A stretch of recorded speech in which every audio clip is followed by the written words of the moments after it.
susah sekali saya membaur.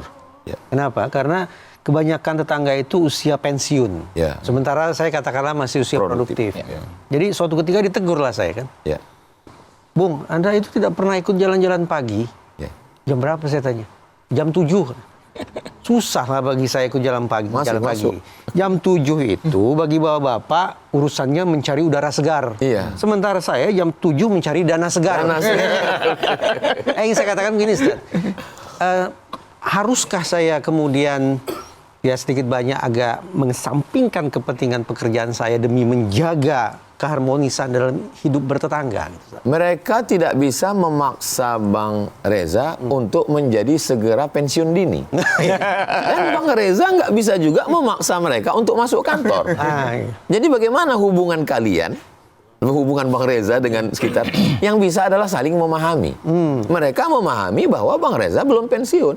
Dan Bang Reza juga memahami bahwa mereka udah pensiun. Akhirnya karena sudah tafahum saling memahami, mereka pun bilang, kalau gitu Bang Reza, kita ketemunya hari Ahad aja ya. Win-win solution. Sekarang sudah ketemu jawaban. Alhamdulillah. Akhirnya. Assalamualaikum. Waalaikumsalam. Ustaz, apa kabar? Sehat, sehat. Tadi saya ramai betul tadi dari... Iya, kita lagi bahas pensiun. Ini warga RT 3 juga. Masih rawat. Iya. Teratai. Rawat teratai juga. Wahyu, Ustaz. Mas Wahyu. Mas Wahyu, silakan Bang. Kalau dalam sejarah Indonesia itu yang terkenal itu RT 5 RW 3. 10 nomor Ada lagu ya? alamatnya Jalan Cinta. Hafal banget. Masya Allah. Masya Allah. Nah tadi itu Iya, akhirnya kami itu berhimpun, saya itu berhimpun dengan tetangga bukan ketika jalan-jalan pagi, Ya. tapi ketika sholat berjamaah di masjid. Alhamdulillah. Itu jadi nggak perlu nunggu hari Ahad. Enggak perlu. Betul. Paling tidak 4 kali lah sehari Ketemu di masjid. di masjid. Jadi kalau ditanyain Bang, lo kan udah kemarin ketemu di masjid kan gitu Bang. Masjid Nurul Falah. Nur Cahaya Falah Kemenangan. Salah satu pengurusnya itu Pak Wayan. Kira-kira orang mana? Bali. Orang Bali. Tapi beliau selalu berdiri persis di belakang imam. Masya Allah. Pak Wayan. Siap. Nah tapi Ustaz, sebenarnya adakah mungkin ajaran dari Rasulullah tentang bagaimana kita treat tetangga, menyapanya seperti apa? Banyak orang mengukur iman ini gimana sholatnya. Iya, iya. Mengukur iman ini berapa kali sudah ke Makkah. Mengukur iman ini gimana puasanya. Iya. Tapi ada satu hadis. Man kana yu'minu billahi wal yawmil akhir. Siapa yang betul-betul beriman kepada Allah dan hari akhirat, fala yu'zi jarahu. Bagaimana dia tidak menyakiti tetangganya. Kau Makkah bolak-balik, haji, umroh, zikir nggak putus, tapi ngomong sama tetangga kasar minta ampun. Iya. Jadi dalam Islam ini, kalau kita lihat ritual tidak hanya berhenti sampai di ritual. Apa efek setelah ritual itu? Kalau dia rajin sholat, efek dari rajin sholat itu apa? Tanha anil fahsya wal munkar. Mencegah dirinya dari fahsya, kejahatan non seksual, fahsya kejahatan seksual, wal munkar non seksual. Menyakiti tetangga non seksual. Mengganggu istri tetangga seksual. Nah, saya mau nerusin Mas Bagus. Kalau di media sosial itu Ustaz, kan kita sering tuh lihat tetangga ribut dengan antar tetangga gitu, hanya masalah sepele, misalnya parkir mobil sembarangan. Nah, paling sering tuh, paling sering. Ya. Mungkin kita bisa bersikap kita nggak parkir sembarangan karena Islam nggak mengajarkan itu. Tapi bagaimana sikap kita kalau mendapati tetangga yang seperti itu, Ustaz? Kita tinggal di negara kesatuan Republik Indonesia. Sila pertama ketuhanan yang Maha Esa.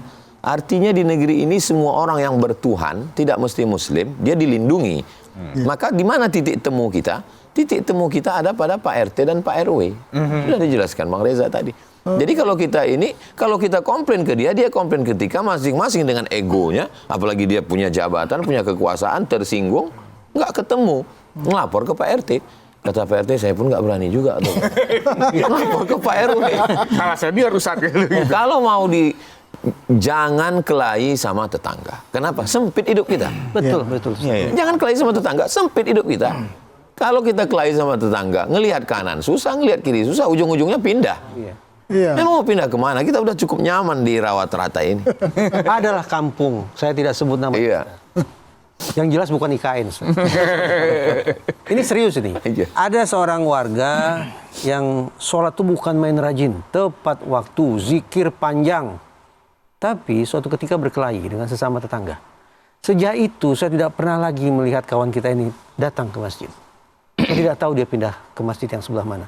Itu contoh tentang kebenaran kata Ustaz tadi. Iya. Jangan cari masalah. Jangan berkonflik. Kalaupun berkonflik, selesaikan dengan baik-baik. Iya. Saya Jumat, Sabtu, Ahad keluar kota, Senin pulang. Di pondok Selasa, Rabu khusus dengan tetangga. Jadi di sepanjang jalan ini ada 2 musola, ada 2 masjid. Rabu pertama saya ngisi musola, habis subuh baca kitab Riyadhus Shalihin. Bacakan hadis sampai jam 6. Habis jam 6 tanya jawab sampai setengah 7.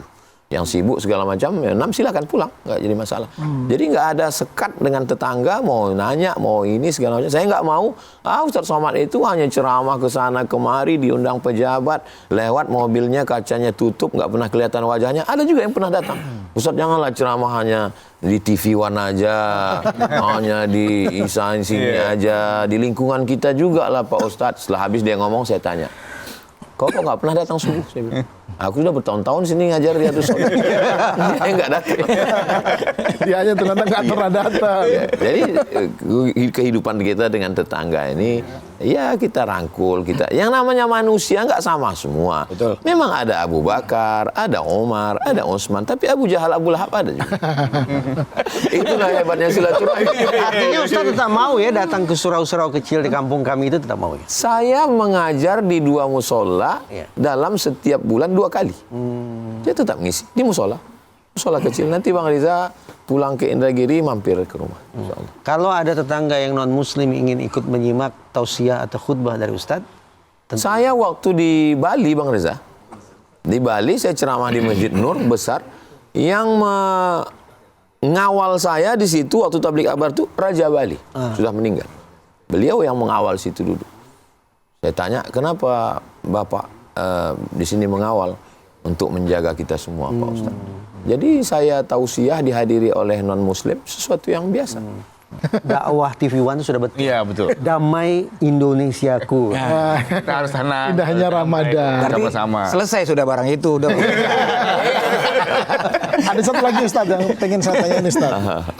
Islam itu kan sangat betul-betul memperhatikan soal muamalah dengan tetangga ya. Ya, hubungan interaksi sosial. Betul, hubungan interaksi sosial. Jadi yang sering diceramakan banyak ustadz gitu di masjid-masjid gitu, salah satunya kan sering mencontohkan bagaimana kalau kita sedang memasak misalnya, Ya. katanya kalau baunya sampai ke tetangga tapi masakannya nggak baunya. sampai, itu Ya. rasanya kita zolim atau ada dosa di situ. Ya. Sampai sebegitunya Islam itu Ya. mengajari umatnya gitu. Itu sebenarnya apa yang mau disampaikan Idza tabakhta, kalau kau masak, fa'aksir ma'aha, banyakkan kuahnya. Pesan Nabi ke sahabat. Kenapa banyakkan kuahnya? Bagi kuah. Sampai kuahnya. Tapi jangan gara-gara ini lalu kuah terus. Isinya nggak ada. Ini tetangga saya ini Pak Ustaz baik. Tiap hari ngasih daging, tapi sejak dengar TV One ini kuah terus. Jadi artinya